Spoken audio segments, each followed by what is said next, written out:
David Wygant, 10-minute daily reality check. I was actually on my way to go record this with somebody, and I realized there's something more important to talk about.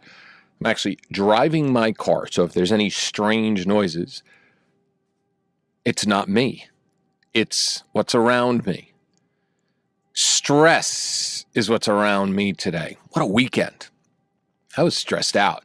If you listen to Saturday's podcast, I went to the doctor last week and got results that I've got a basal cell carcinoma. Now, I know it's what they call the good cancer.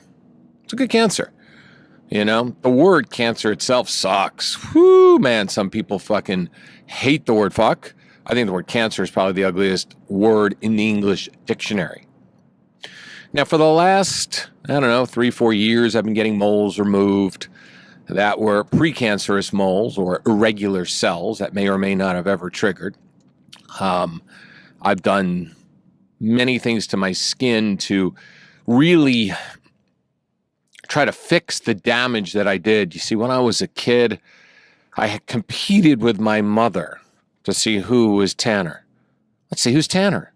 We would actually have competitions. There's some really good parenting. Like super good parenting. Super good parenting. There's my mother, the person who is supposed to take care of me and protect me, would have tan contests with me when I was 7.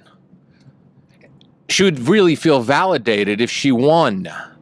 And then I'd go out there and try to win and beat her, and she would compete with her 7-year-old kid to see who was tanner.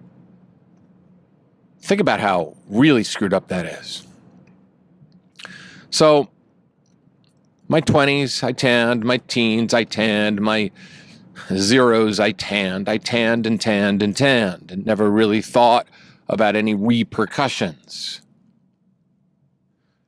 Now, I've got to head back to the dermatologist later today because there's probably anywhere from 4 to 7 basal cells, small ones, on my face. I made jokes over the weekend that my new name will be Scarface. I found that there's this cream that was on the Dr. Oz show that actually eats it.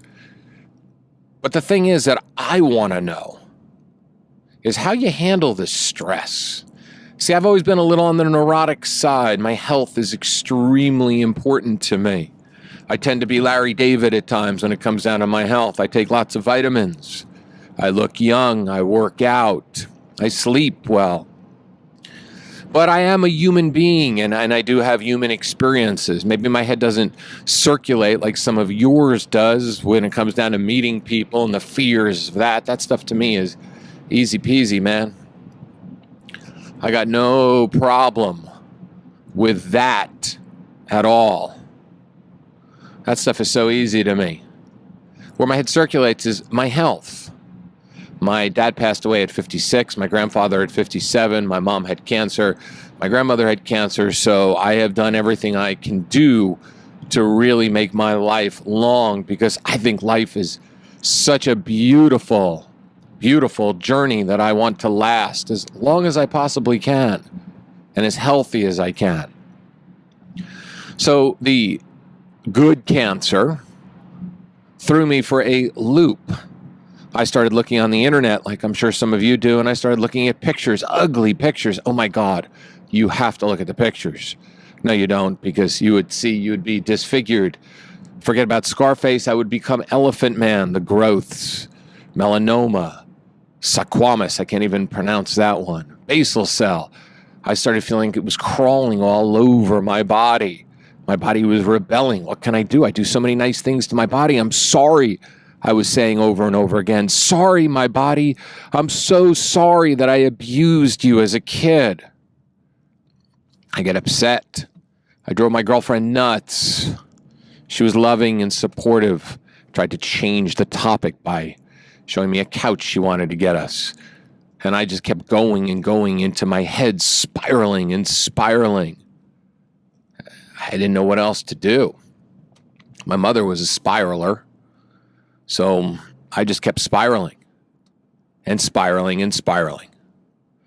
I do a little research to make me feel good. I didn't find any research to help build up DNA again or genes or, any of that stuff. But I started feeling better at times. And then I'd go back to the internet again and I'd start researching and I'd start feeling lousy again.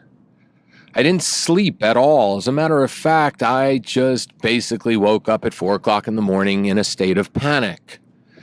No direct thoughts, but in a just state of panic. You see, I might give great advice and I'm a great coach and I know that. But man, I got stuff too, man. I got things that come up for me that make me feel really nuts. We're all just human beings. I know eventually everything will calm down. Hopefully I won't look at my face 100 times a day. I was never that person that looked at my face ever. I would literally get up in the morning, do my hair or not do my hair, and not look at myself the whole day. I was always very just secure about myself. I figured if somebody liked me, they liked me. If somebody was attracted to me, they were attracted to me. But I can tell you, it's really stressful to think that this is going to come back over and over again. There is the mind fuck. Because you feel like it's just going to keep coming back and coming back because it says there's a 61% chance that if you have multiple ones, you're in the multiple club and it's just going to come back again. And it's going to be part of my life for the remainder of my life, having to go to dermatologists, having to go scrape, having to look at skin things. It's just going to be the way things are. And that is a major mind fuck in so many different ways. To me, it's extremely stressful, extremely scary in ways. What if it gets bad? What if it gets to the other kind? What if, there's a what ifs? And I've never been a what if person. I've always been somebody that has taken control over things in my life. If something bothers me, I work on it. If I have a health issue, I work on it. I had stomach and digestive issues. I worked on them. I do things with herbs and exercise. What do you do when you've had sun damage for your first 30 years of your life? And you're paying the price now, even though now you don't go near the sun at all. What do you do? So now I ask my audience, who knows somebody? Who knows somebody that can repair the DNA in your genes? Who knows somebody that could really repair the damage that was done? How do I repair it so I can be more proactive? Because to me, I'm always about being proactive. When I have stress, I find out exactly what needs to be done so I no longer have that stress anymore, because stress is really what kills you.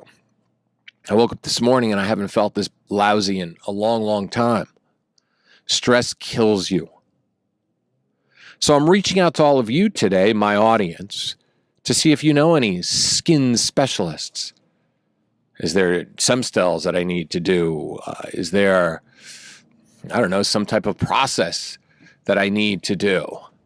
There's got to be something that I could be more proactive instead of just sitting back and waiting to go to the dermatologist every 3 months to see if they find something new that they need to take out. That's how I deal with stress. I can't sit back and just wait, allow, pray. I listened to Abraham Hicks this weekend. It's like, think health, think this. I get it. I'm all into the universe and stuff like that, but I'm also a proactive person. So to me, the only way to handle stress is to be proactive, is to really make things happen through actions. What can you do to make the actions happen? To allow yourself to not be reactive, to allow yourself to literally find solutions. So today's reality is, help me. I've helped you. I've helped a lot of you in your life. Help me today. post this podcast somewhere and, give the podcast to somebody who's a real skin expert, because there are amazing skin experts in this world. Amazing people that know how to fix things, know how to work on things. I always believe that there's something that is very proactive in everything. That's how I like to deal with stress. Anyway, thanks for listening today. We'll be back again tomorrow. And like I said, feel free to email me, david@davidwygant.com. If you've got some solutions besides sunscreen. I don't need to hear that. I know that already. The damage has been done in my skin. I want to repair it. That's what I'm asking for, and that's what I'm putting out to the universe.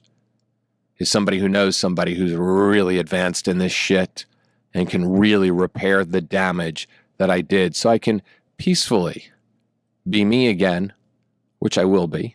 And I can find solutions, which is how I handle stress. Find a solution, attack the solution.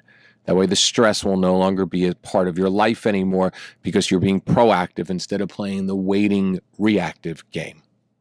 I'll see you tomorrow.